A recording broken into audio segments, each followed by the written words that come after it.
교동문 39번 시편 95편을 교독하겠습니다. 오라 우리가 여호와께 노래하며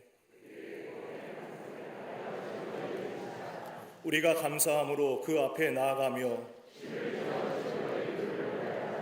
여호와는 크신 하나님이시요 땅의 깊은 곳이 그의 손 안에 있으며 바다도 그의 것이라 그가 만드셨고 오라 우리가 굽혀 경배하며 그는 우리의 하나님이시요 우리는 그가 기르시는 백성이며 그의 손이 돌보시는 양이기 때문이라. 아멘. 그리스도를 믿사오니 이는 성령으로 잉태하사 동정녀 마리아에게 나시고 본디오 빌라도에게 고난을 받으사 십자가에 못 박혀 죽으시고 장사한 지 사흘 만에 죽은 자 가운데서 다시 살아나시며 하늘에 오르사 전능하신 하나님 편에 앉아 계시다가 저리로서 산자와 죽은 자를 심판하러 오시리라. 성령을 믿사오며 거룩한 공예와 성도가 서로 교통하는 것과 죄를 사하여 주시는 것과 몸이 다시 사는 것과 영원히 사는 것을 믿사옵나이다. 아멘.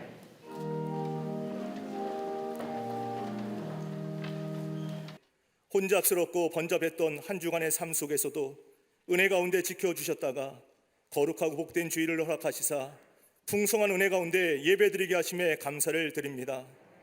지난 주간의 삶을 돌아볼 때 하나님 나라를 사모하며 말씀과 기도의 경건한 삶을 살아가야 할 저희가 환경과 감정에 매여 영적 생활에 나태하고 게을렀음을 회개하오니 용서하여 주옵소서. 사순절을 보내면서 예수님과 멀어졌던 자신을 돌아보며 기도와 금식의 영적 순례를 통해 하나님의 음성을 듣게 하시사 이 땅에 샬롬으로 오신 예수님을 깊이 묵상하는 영적 훈련의 기간이 되게 하옵소서. 비어진 기도의 자리도 무릎으로 메우게 하시며 틈이 있는 예배당 좌석도 채우도록 힘쓰게 하여 주시옵소서. 진노 중이라도 긍휼을 베푸시는 하나님 아버지, 코로나의 광풍 앞에 강력한 치유와 회복의 은혜를 부어 주시옵소서. 세속주의와 물질주의에 물든 영적 세겜에서 다시 하나님 앞에 무릎 꿇게 하사 정치, 경제, 사회, 문화, 교육, 안보의 모든 분야에 살려주시는 은혜로 생명 맥박이 펄펄 뛰게 하옵소서. 새 정부에서는 박미의 대결 구도 속에서 상처난 민심을 보듬는 포용과 통합의 리더십이 발휘되게 하옵소서. 차별금지법과 사학법 개정안과 같은 기독교 관련 정책들도 하나님 나라의 기준에 입각해 올바로 다시 세워지게 하옵소서. 산불 이재민들을 주의 사랑과 평강으로 위로하여 주옵시며 자연 생태계까지도 순적히 복구되게 하옵소서. 북한의 전쟁 도발 야욕을 막아 주옵시며 한반도에 피 흘림 없는 복음적 평화 통일을 속히 허락하시사 이 민족을 영적 강국으로 세워 주옵소서. 우크라이나에 속히 전쟁이 멈추게 하시며 신량한 난민들을 보호하여 주사 평화에 대한 희망과 회복에 대한 소망이 넘쳐나게 하옵소서. 광림의자단을 통해 새로운 미래를 위한 새로운 토대를 세워가시는 하나님 아버지, 생명적 신앙으로 미래를 준비하는 교회로 주신 사명 감당할 때 죄악의 걸림돌에 걸려 넘어진 인생들마다 허락하시는 새 마음과 새 영으로 다시 살아나게 하옵소서. 온 성도들이 모이는 일에 더욱 힘쓰며 말씀에 대한 시각이 깊고 새로워져서 반목으로 상처난 관계들을 치유하고 소통하는 화해의 도구로 쓰임받게 하옵소서. 세우신 부서와 기관, 속해 선교회마다 한 영혼이 온 천하보다 귀함을 확신하며 오직 복음을 증언하는 일에 매진하는 복음주의 세태를 막는 신실한 복음의 발전소가 되게 하옵소서. 하나님을 향해 자라가는 교회, 학교와 어린이집, 샤이닝 부서와 사랑부, 청년부와 청장년부를 거룩한 꿈과 소명으로 회복시켜 주시사 살리고 세우는 축복의 통로가 되게 하옵소서. 오늘 세례를 받는 유아들과 그 부모들이 주님께서 꿈꾸게 하신 거룩한 비전을 향해 나아가게 하사 은혜의 새날이 열려 평생토록 참된 예배자로 살아가게 하옵소서. 세우신 지성정과 국내의 선교지들마다 복음과 선교의 영광을 회복하는 진원지로 쓰임받게 하옵소서. 믿음의 가정과 일터마다 사순절을 보내면서 고통과 시련 가운데서도 하나님의 특별한 목적과 고난에 승복하는 진리를 깨달아 부활의 영광을 맛보게 하여 주시옵소서. 평생을 복음의 물맷돌과 기도의 지팡이를 높이 들고 부흥의 견인차가 되신 감독님께 영육의 강건함과 하늘의 평강을 더하시사 계속해서 영적 등대의 사명 감당케 하옵소서. 성도들을 향한 목양 일념과 국내의 선교를 향한 사명을 감당하시는 담임 목사님께 교회와 시대를 향한 맞춤형 리더십을 허락하시사 무너진 곳을 수축하며 하나님의 비전을 넉넉히 감당하게 하옵소서. 오늘도 주의 말씀을 대원하실 때 듣는 이들의 갈급한 심령에 은혜의 단비를 흡족히 내려주사 영적인 부흥과 도약을 이루는 은혜의 만조를 경험하는 복된 말씀의 시간으로 인도하여 주시옵소서. 영감에 찬 찬양으로 주님께 영광 돌리는 갈릴리 성가대와 오케스트라의 찬양을 기뻐 받아 주옵시며 하나님의 손에 붙잡힌 은혜의 수혜자로 승리하는 복된 평생이 되게 하여 주시옵소서. 오늘도 저희에게 하늘의 위로와 새 힘을 허락해 주시는 우리 주님 예수 그리스도의 이름으로 감사하며 간절히 기도드리옵나이다. 아멘.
누가복음 7장 40절에서 50절까지입니다.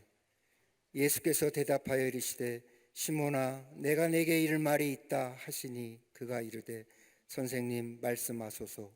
이르시되 빚주는 사람에게 빚진 자가 둘이 있어 하나는 500데나리온을 졌고 하나는 50데나리온을 졌는데 갚을 것이 없으므로 둘 다 탕감하여 주었으니 둘 중에 누가 그를 더 사랑하겠느냐. 시몬이 대답하여 이르되 내 생각에는 많이 탕감함을 받은 자니이다. 이르시되 내 판단이 옳다 하시고 그 여자를 돌아보시며 시몬에게 이르시되 이 여자를 보느냐. 내가 내 집에 들어올 때 너는 내게 발 씻을 물도 주지 아니하였으되 이 여자는 눈물로 내 발을 적시고 그 머리털로 닦았으며 너는 내게 입맞추지 아니하였으되 그는 내가 들어올 때로부터 내 발에 입맞추기를 그치지 아니하였으며 너는 내 머리에 감람유도 붓지 아니하였으되 그는 향유를 내 발에 부었느니라. 이러므로 내가 네게 말하노니 그의 많은 죄가 사하여졌도다. 이는 그의 사랑함이 많음이라. 사함을 받은 일이 적은 자는 적게 사랑하느니라. 이에 여자에게 이르시되 내 제사함을 받았느니라 하시니 함께 앉아 있는 자들이 속으로 말하되 이가 누구이기에 죄도 사하는가 하더라. 예수께서 여자에게 이르시되 내 믿음이 너를 구원하였으니 평안히 가라 하시니라. 아멘.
우리 성거대와 그리스도의 귀한 찬양에 감사합니다. 고맙습니다. 오늘 본문의 말씀을 보면 바리새인 시몬이란 사람이 사는 동네에 예수님과 제자들이 오자 많은 동네의 사람들이 예수님과 제자들을 환영하며 영접을 합니다. 이 모습을 본 시몬이란 사람은 누가 예수님을 영접할 것인가 생각하면서 이 동네의 대표자인 자신이라고 생각한 이 시몬은 예수님을 자신의 집으로 모시고 갑니다.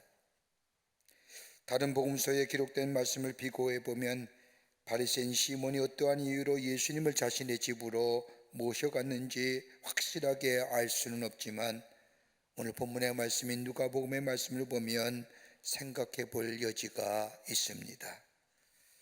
한마디로 말한다면 진정으로 이 바리새인 시몬은 예수님을 사랑하는 마음으로 예수님을 자신의 집으로 초대한 것이 아니라 많은 사람들에게 환호와 더불어 하나님의 아들 메시아라고 하는 예수님에 관한 소문을 듣고 예수님을 자신의 집으로 초대함으로 인하여 자신의 영광을 얻으려는 마음이 있었던 것 같습니다. 자신의 집으로 예수님을 초청함으로써 자신의 인품이나 덕행 그리고 사회적 지위와 명예를 높이려고 하는 마음으로 예수님을 초대한 것이지 진정으로 예수님을 영접하려는 마음은 없었던 것 같습니다. 당시의 풍속에 의하면 경건한 유대인이라면 마땅히 행해야 할 6가지의 덕목이 있다고 합니다. 하나는 공부하는 겁니다. 부지런히 율법의 말씀을 공부하는 겁니다. 두 번째가 있다고 한다면 아픈 사람을 찾아가는 겁니다. 지금에 말하면 환자를 신방하는 일이라 할 것입니다. 가서 위로하고 또 용기를 주는 일입니다. 세 번째가 있으면 손님을 대접하는 겁니다. 아는 손님이건 모르는 손님이건 가라지 않고 자신의 집으로 초대하여 대접하는 일, 유대인의 덕목으로 삼았습니다. 또 하나 있다고 한다면 네 번째로 기도의 생활입니다. 다섯 번째는 자녀들에게 율법을 가르치는 일입니다. 그리고 다른 사람을 칭찬하는 겁니다. 남의 장점을 들어 칭찬하는 것을 덕행으로 삼았습니다. 그러므로 덕을 생각하는 유대인이라면 적어도 다른 사람을 비난하거나 남의 마음을 상하게 하는 말과 행동은 자신을 위해서도 하지 않았다고 합니다.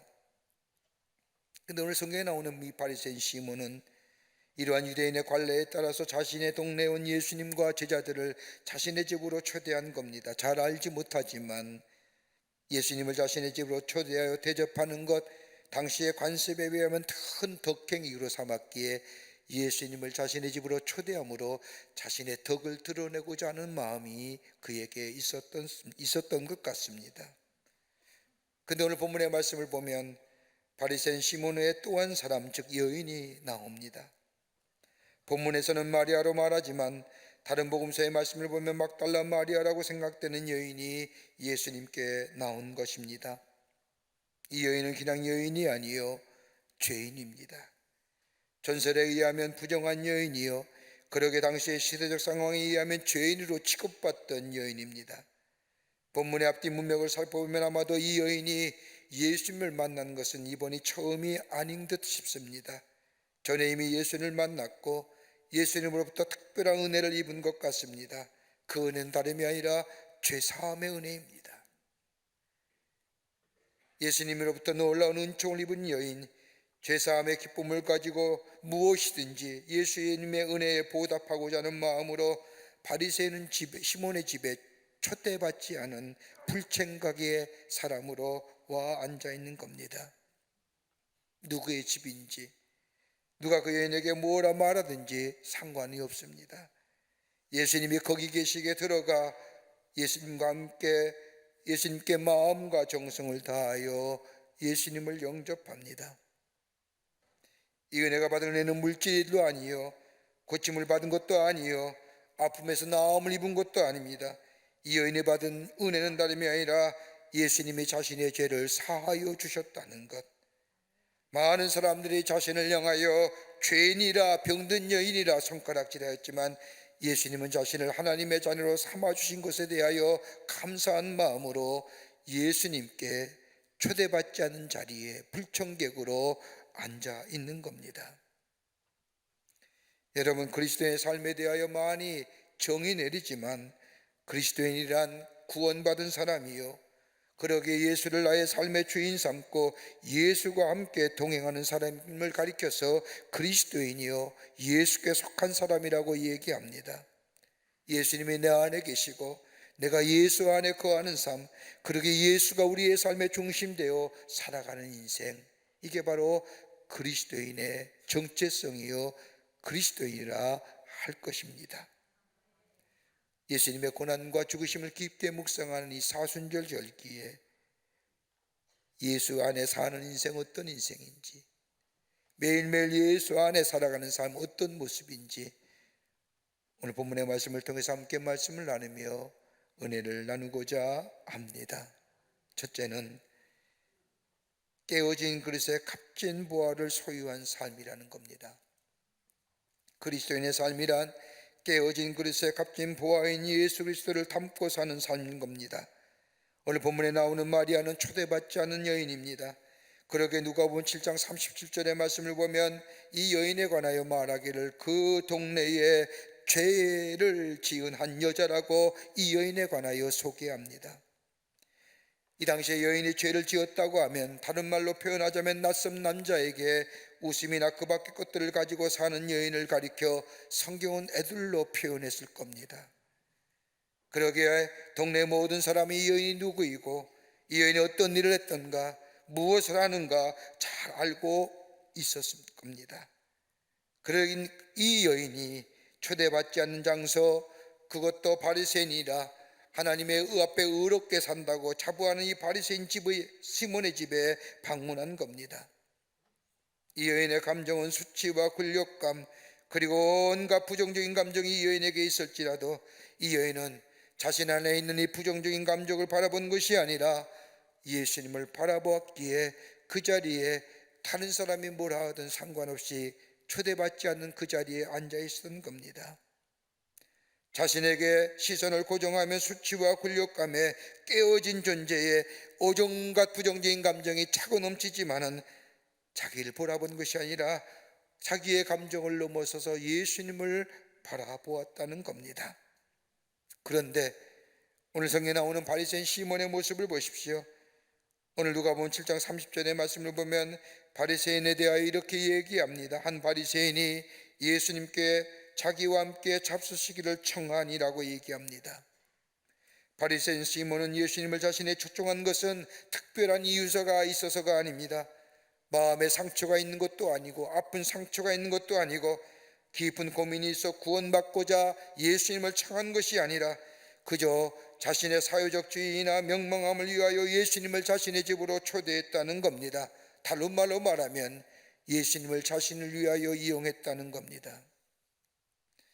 여러분, 유대인들에게 있어서 귀한 손님을 자신의 집으로 맞이할 때는 몇 가지 특별한 행위가 있다고 합니다. 그 첫 번째는 주인이 손님의 어깨 위에 손을 얹고 평화의 키스를 합니다. 어깨에 손을 얹고 입을 맞춘다는 것은 환영한다는 마음을 나타내는 지극한 표현의 모습입니다. 그리고 나서는 먼 길 오는 동안 더러워진 발을 시원한 물로 손수 씻어줍니다. 자신이 손수 씻지 못하면 자신의 아내를 통하여 손님의 발을 씻긴다는 것, 이건 최고의 영접입니다. 그리고 나서는 손님을 영접하게 되면 집안에 향을 피우거나 아니면 손님의 머리 위에 고급 향유를 뿌려서 방 안의 향기가 가득하게 했습니다. 손님에게 행할 수 있는 가장 성대한 환영의 표시입니다. 근데 오늘 본문의 말씀을 보십시오. 오늘 본문의 말씀에 바리새인 시몬은 자신을 집으로 예수님을 초대하면서 이런 행위가 없었습니다. 적어도 예수가 하나님의 아들이요 구원자요 메시아라고 우리 깨달았다고 한다면 적어도 그 어떤 손님보다 가장 성대한 모습으로 예수님을 맞이해야 했는데 이 시몬은 예수님을 그저 길 가는 나그네를 대접하는 덕같이 생각하며 유대인의 관습대로 예수님을 자신의 집으로 초대하는 겁니다. 여러분, 인간의 불행의 원인이 어디 있을까요? 불행하다고 생각하는 원인이 어디에 있을까요?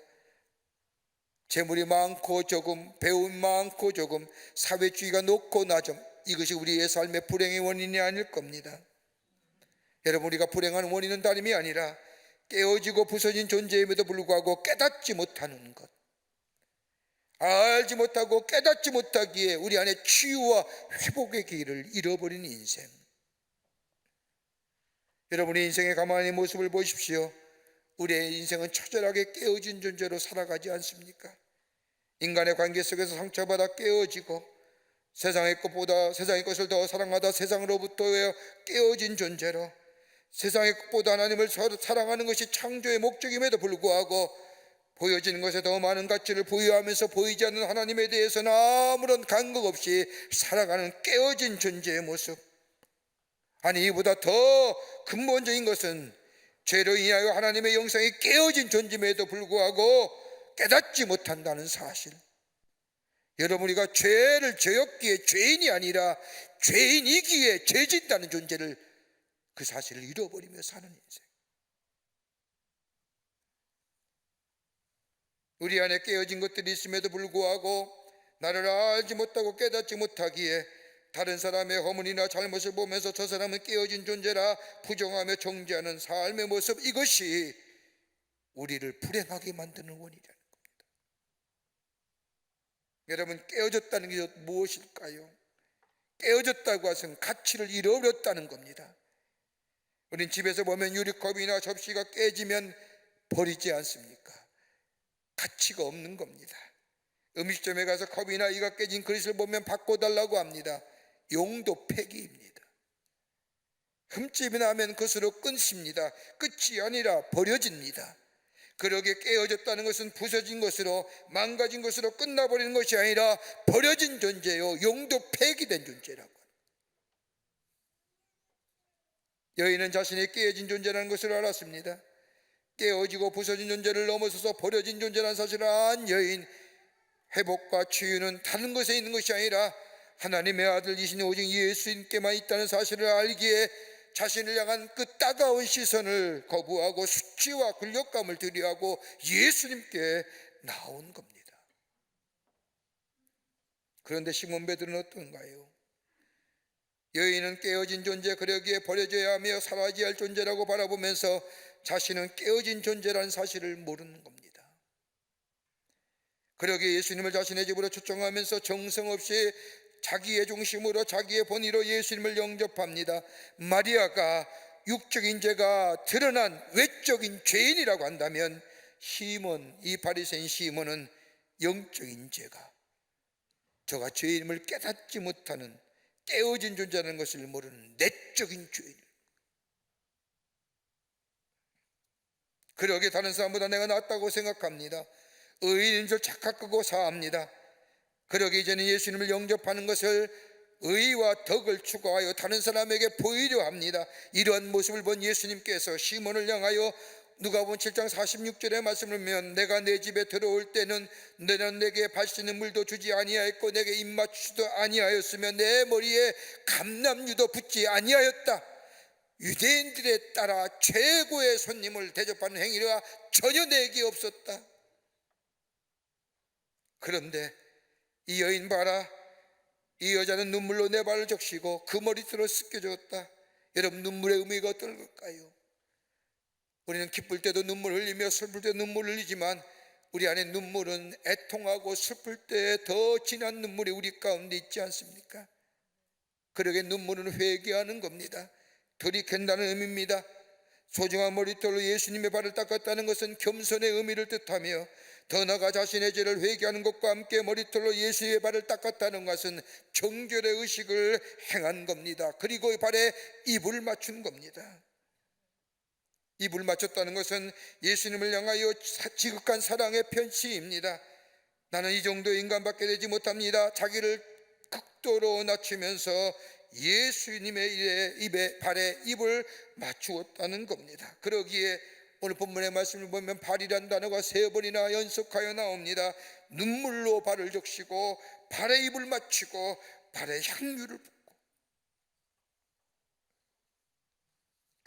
겸손함과 더불어 예수 그리스도를 향한 참된 사랑을 표현을 한 겁니다.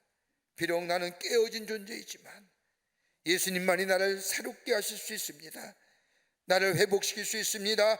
나를 새롭게 회복시키실 뿐만 아니라 새로운 존재, 저 절망의 그늘에 냄새나는 존재에서 생명의 자리로 옮겨주실 뿐만 아니라 내 삶 속에 생명의 향기를 불어넣으실 분은 오직 예수님 뿐입니다라고 자신의 있는 모습 그대로 예수 앞에 가져와 예수 앞에 드러낸 것입니다. 영국의 한 대학에서 성인 500명을 대상으로 세상을 살아가면서 가장 의미 없고 보링한 지루한 일이 무엇인가 설문조사를 했답니다. 재밌습니다. 근데 저에겐 충격적으로 다가왔습니다. 그 하나가 뭐냐? 잠자는 것 되게 의미 없는 일이다. 두 번째가 뭐냐? 종교다. 세 번째는 TV 시청하는 거다. 네 번째는 동물 관찰하기. 다섯 번째는 수학 전공한 분들에게 미안하지만 제일 재미없고 의미 없는 게 수학하기다. 근데 제 마음속에 제 눈에 띄는 게 종교란 말입니다. 왜 종교가 의미 없는 일일까요? 깨어진 것, 부서진 존재를 깨닫지 못하기 때문입니다. 내가 아파하는 존재고 깨어진 존재고 부서진 존재라고 자각하며 인식하며 이 아픔과 깨어짐과 이 고통을 해결해 받으려고 하는 내 마음속에 간절한 마음이 있으면 치유를 갈망하게 되고 회복을 갈망하게 되고, 치유와 회복이 다른 세상의 어떤 것으로 내게 치유와 회복의 역사가 일어난 것이 아니라 오직 예수만이 내 삶의 치유와 회복에 개하신다는 사실을 깨닫고 믿고 받아들일 때에 종교는 무의미한 것이 아니라 가장 가치 있고 의미 있는 것이라고 하는 사실. 예수님 우리를 향하여 수고하고 무거운 짐 자들아 다 내게로 와 내가 너희를 쉬게 하리라. 여러분, 그 어떤 세상의 사람들이 여러분의 힘들고 무거운 짐 다 내게로 가져오십시오, 내가 책임져 주겠다고 얘기하는 사람 누가 있을까요? 여러분 무거우십니까? 내게로 가져오십시오, 내가 대신 져주겠습니다라고 얘기할 사람 이 세상에 그 어떤 사람도 없습니다. 그런데 우리 주님만이 수고하고 무거운 짐진 자들아 다 내게로 오라, 내가 너를 대신하여 짐지어주고 내가 너를 편히 쉬게 하리라고 말씀하시는 거예요.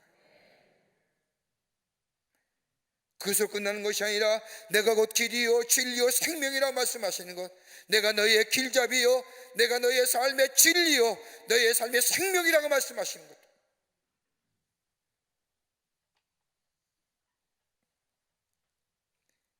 바울이 고린도후서 4장 7절에 말씀한 것처럼 우리가 이 보배를 질그릇에 가질 수 있는 능력의 힘이 큰 것이 하나님께 있고 우리에게 있지 아니함을 알게 하려 함이라고 하는 말씀처럼 예수 그리스도가 내 안에 계실 때에 그 예수가 나의 삶의 주인 되심을 고백하며 그의 인도하심을 받고 살아가는 우리의 삶의 여정이 될 때에 그 삶은 절망의 그 냄새나는 자리가 아니라 생명의 자리로 옮겨 생명의 향기가 나는 하나님의 복된 삶, 깨어지고 그리고 부서지고 버려진 존재가 아니라 새롭게 생명의 기운을 가지고 살아가는 하나님의 백성의 삶으로 살아가게 될 줄 믿습니다. 두 번째는 과거의 모습이 아닌 지금의 모습을 보시는 예수님이라는 겁니다. 우리가 사람들을 만나서 대화하는 것을 보면 지금의 모습을 말하는 것이 아니라 대부분 다 과거의 모습을 가지고 이야기합니다. 여러분, 오늘 본문에 나오는 바리새인 시몬을 보십시오. 시몬은 여인의 과거를 가지고 문제를 삼습니다. 과거를 보고 비판하며 과거를 보고 죄인으로 멸시합니다. 그런데 우리 예수님은 이 여인의 과거를 보신 것이 아니라 지금의 모습을 보시고 미래를 열어주십니다. 이 여인의 과거의 아픈 상처를 보시고 얘기하는 것이 아니라 장차 예수 안에서 구원받아 하나님의 영상이 덧입혀져 이 여인의 새롭게 있는 모습을 보면서 미래를 내다보고 계시고 미래를 약속하여 주시는 겁니다. 그런데 바리새인 시몬의 관심은 정죄와 심판입니다. 여인의 과거를 바라보면서 정죄합니다. 심판합니다. 그리고 지금 여인이 하는 행위에 대하여 정죄하고 있습니다. 이런 모습을 바라본 이 예수님께서 시몬에게 말씀합니다. 누가복음 44절의 말씀을 보면 이 여자를 보느냐, 이 여자를 보느냐고 하는 예수님의 말씀은 너는 마음대로 세상의 가치와 관점으로 이 여인을 바라보면서 비판하려고 하지만은 내 마음, 곧 그리스도의 마음으로 이 여자를 보아야 하느니라는 거예요. 회개와 겸손한 마음, 예수 그리스도를 향한 사랑의 마음, 이것을 보느냐는 거예요. 이것을 바라볼 때에 그것이 바로 약속된 사람의 미래의 모습이라는 거예요. 우리는 선한 일 좀 하라고 하면 비난의 화살을 펴기도 하죠. 분수에 넘치는 좋은 일을 하라고 하면 사람들은 이야기하시어 자신의 처지도 모르고 무식한 것이 뭘 안다고 별의별 얘기를 다 합니다. 여러분, 그 얘기는 다 뭘까요? 과거의 모습을 보고 현재의 것들을 부정하는 거예요. 과거에 어떤 일을 하였는가가 중요한 것이 아니라 지금 내가 어떤 일을 하는 거가 중요한 겁니다. 지금의 것이 중요한 겁니다. 과거에 어떤 일을 했던지 상관없습니다. 내가 구원받아서 오늘 이 자리에 나왔다는 사실이 중요한 겁니다. 우리 예수님은 과거의 모습을 보는 것이 아니라 지금의 모습, 내가 어떤 모습으로 예수 앞에 서 있는지. 여러분, 천국은 과거의 믿음으로 가는 것이 아니라 지금의 믿음으로 가는 겁니다. 과거의 허물과 죄로 인하여 하나님의 주시는 축복을 제한하지 마십시오. 미국의 복음주의 운동을 일으켰던 무디 목사님은 전직이 구두 수송공이었습니다. 그런 그가 은혜를 받아 훌륭한 부흥사가 되어 복음주의 운동의 큰 역사를 이룰 때 일입니다. 어느 마을에 하나님 나라의 복음을 전하는데 수천 명이 모여서 이 말씀을 듣습니다. 많은 사람들이 무디 목사님의 말씀에 은혜를 받고 주님께 돌아온 놀라운 부흥의 역사가 이루어진 그때에 그 자리에 참석했던 한 대학 교수가 예배가 마친 후에 무디 목사님에게 찾아오더니 이렇게 말합니다. 오늘 목사님, 많은 사람들이 은혜를 받았고 저도 은혜를 받았습니다마는 한 가지 유감스러운 것이 있습니다. 그 다름이 아니라 목사님이 15분 설교하시는 동안 16번이나 목사님의 설교에 문법적으로 잘못된 것을 말씀하셨습니다. 그것만 없었더라면 제게 은혜가 충만했을 터인데 그것이 저에게 거슬려 은혜만 받았습니다. 이 말을 들은 목사님이 미안합니다. 제가 워낙 배운 것이 없다 보니 무식한 사람이다 보니 그렇게 되었습니다. 정말 미안합니다. 그러면서 덧붙이기를, 교수님, 나는 이렇게 무식해도 하나님의 말씀을 전하며 많은 사람을 구원하려고 애를 쓰는데 교수님은 그 많은 지식을 가지고 지금 무엇하고 계십니까? 이 목사님의 말씀에 이 대학 교수는 아무 말도 못하고 그 자리를 떴다고 합니다. 과거에 어떤 일이 있던 것이 중요한 것이 아닙니다. 지금 나의 모습, 예수님 앞에 어떤 모습으로 서 있는지, 나를 구원하시기 위해서 인간의 몸을 입으시고 이 땅에 오셔서 나의 죄를 위하여 대속의 제물이 되시고 약속하신 대로 3일 만에 부활하시어 승천하시어 우리에게 영원한 생명을 허락해 주신 그 놀라운 하나님의 사랑에 나타나신 예수 그리스도의 십자가의 고난과 죽음, 그 앞에 서 있는 우리들의 믿음이 될 때 우리는 더 이상 절망의 냄새나는 구덩이에 서 있는 인생이 아니라 생명의 향기, 새로운 생명 창조의 역사를 경험하는 하나님 나라의 복된 백성의 삶이 되는 줄 믿습니다. 그러게 바울은 로마서 5장 6절 말씀에 우리가 아직 연약할 때에 기약대로 그리스도께서 경건하지 않은 자를 위하여 죽으셨도다. 의인을 위하여 죽는 자가 쉽지 않고 선인을 위하여 온감에 죽는 자가 없고 있거니와 우리가 아직 죄인되었을 때에 그리스도께서 우리를 위하여 죽으심으로 하나님께서 우리에 대한 자신의 사랑을 확증하셨느니라고 하십니다. 예, 맞습니다. 그러합니다. 이 믿음이 우리의 고백이 되어질 때에 우리는 더 이상 절망과 어둠에 냄새나는 구덩이에 있는 자가 아니라 생명의 향기를 증거하며 또 내 안에 생명의 역사를 경험하는 복된 삶으로 살아가게 되는 줄 믿습니다. 끝으로 말씀 그대로 받아들이는 믿음입니다. 오늘 누가복음 7장 50절 말씀을 보십시오. 여자에게 이르되 내 믿음이 너를 구원하였으니 평안히 가라고 예수님이 말씀하십니다. 이 예수님 말씀에 이 여인은 그대로 믿고 받아들입니다. 다른 사람이 뭐라 하든 상관이 없습니다. 따라 내 믿음이 너를 구원하였으니 평안히 가라고 하는 예수님 말씀에 아멘 하고 받아들입니다. 그리고 그 말씀을 내 삶 속에 실제화시키고 실천화시키고 열매와 맺습니다. 자기 안에 있던 수치와 모멸 그리고 모욕으로 어두워진 마치 온갖 깨어진 것처럼 버려진 쓰레기와 매립자에 같은 냄새나고 더러운 마음, 그 어떤 것으로도 정결하게 될 수 없었던 자신의 마음, 그러나 예수님의 말씀 그대로 받아들임으로 내 삶의 실제와 구체화시킵니다. 그리고 죄와 어둠과 수치와 굴욕에 자신을 메어 잡고 있는 것으로부터 자유함을 누립니다. 죄에서 자유케 되었습니다. 다른 사람이 자신에 대하여 뭐라 하든 두렵지 않습니다. 왜요? 사람들의 말보다 우리의 구원의 가대주가 되시는 예수님의 말씀을 더 믿기 때문입니다. 하나님을 사랑하는 사람에게는 세 가지의 모습이 있다고 합니다. 그 하나가 다름이 아니라 두려움이 없습니다. 왜요? 하나님의 구원의 능력을 경험했기에 두려움이 없습니다. 두려움 없이 신령한 용기를 가지고 담대하게 살아갑니다.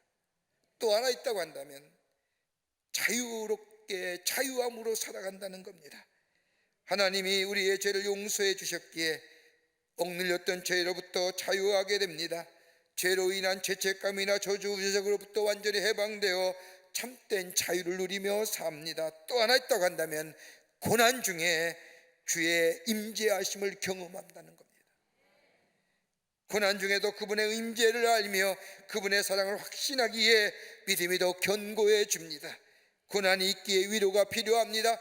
위로하실 이는 예수기에 예수 앞에 더더욱 다가갑니다.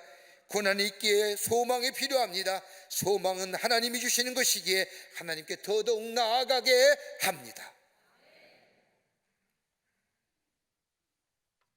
1830년 조지 윌슨이라는 사람이 우편물 훔친 죄로 인하여 재판을 받고 교수형에 처하게 됩니다. 당시 앤드류 잭슨이라는 대통령이 정상을 참작하여 윌슨에게 사면장을 내립니다. 그런데 이상하게도 대통령이 내린 사면장을 윌슨이 거절합니다. 이렇게 되다 보니 석방할 수도 없고 처벌할 수도 없고 난처하게 되었습니다. 그래서 이 잭슨 대통령은 존 마셜이라고 하는 대법원 판사에게 처벌할 권리, 판결의 권리를 내리면서 결정권을 그에게 맡깁니다. 존 마셜이라는 이 대법원 판사, 판결을 내리기 전에 이렇게 얘기합니다. 사면장이란 한낱 종이의 분지가 하지만 본인이 그것을 받아들일 때만 효력이 발생하게 된다.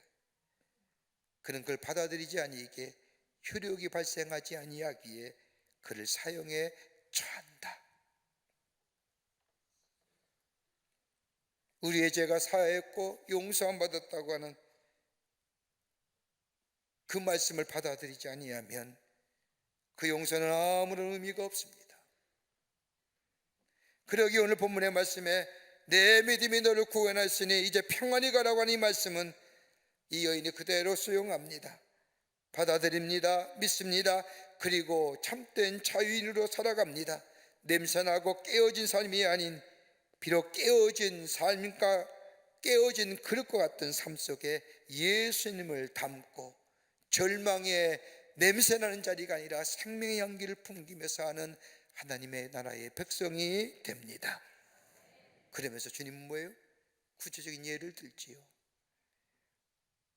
500달러나 빚진 사람이 있고 50달러나 빚진 사람이 있는데 임금이 두 사람은 다 갚을 길이 없으므로 주인이 탕감해 주니라고 하시면서 누가 둘 중에 그를 더 사랑하겠느냐고 말씀하시자 시몬이 많이 탕감을 받은 자니이다라고 말합니다.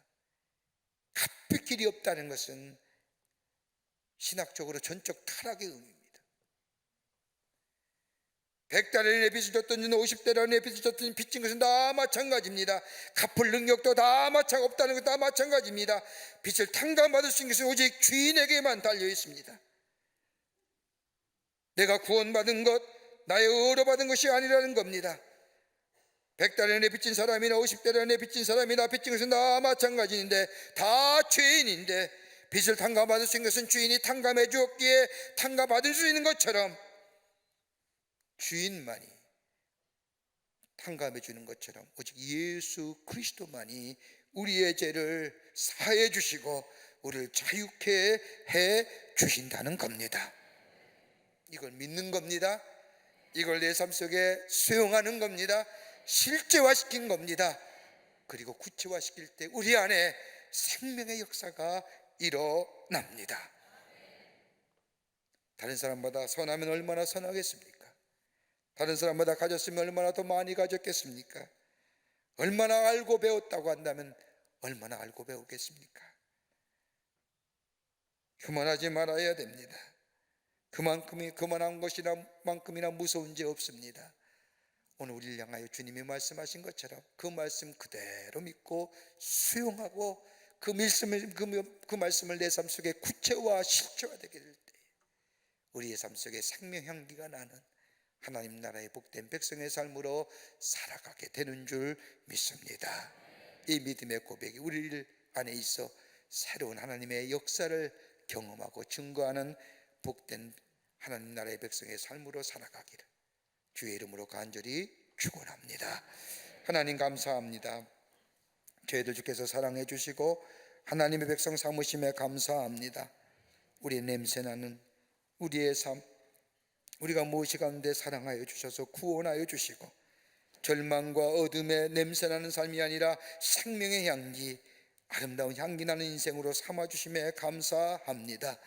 그 주신 말씀, 우리를 향하여 선포하신 그 말씀 아멘으로 받아들여 내 삶 속에 아버지며 수용하고 구체화하여 실체화하여 생명 향기 나는 삶으로 하나님의 살아계심을 증거하는 저희들의 삶 되게 하여 주시옵소서.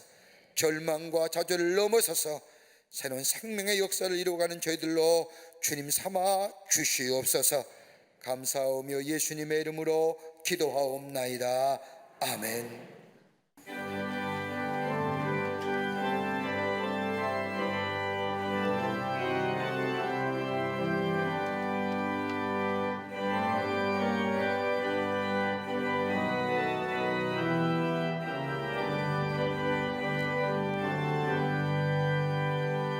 주여 지난 밤 내 꿈에 배웠으니 꿈 이루어 주옵소서.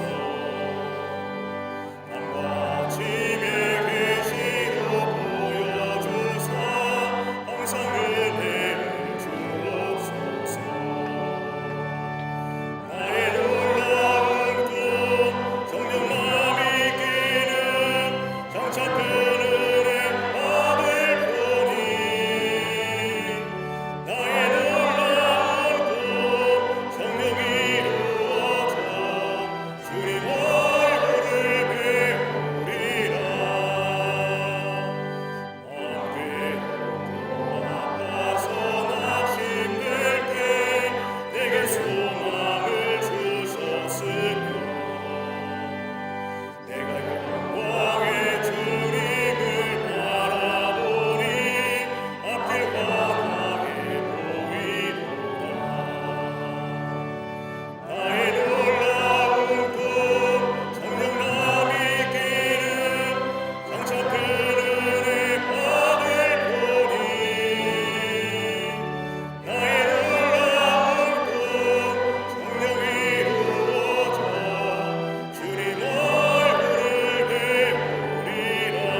세상 풍조는 나날이 변하여도 나는 내 믿음 지키리니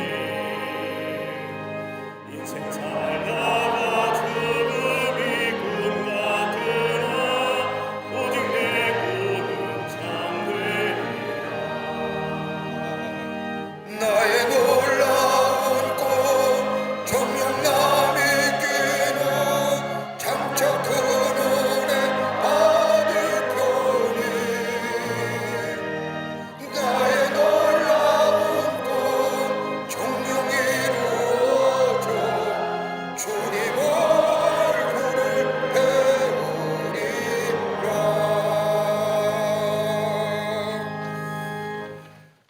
지금은 우리 주 예수 그리스도의 크신 은혜와 하나님 아버지의 한량없으신 사랑하심과 성령님의 인도하심과 교통하심과 교제하심이 거룩한 주의 날 주의 전에 올라와 마음과 정성을 모아 하나님 앞에 예배하며 주의 주신 말씀 가슴에 새기고 내 삶 속에 구체화하여 실체화하여 내 삶 속에 생명의 향기 나는 삶으로 살아가기로 새롭게 다짐하고 저 세상을 향하여 나아가는 우리 광림의 모든 거룩한 성도님들의 걸음걸음 위에 영상을 통하여 예배드리는 당신의 거룩한 백성들 위에 주께서 지금으로부터 영원토록 함께 하시기를 간절히 축원하옵나이다.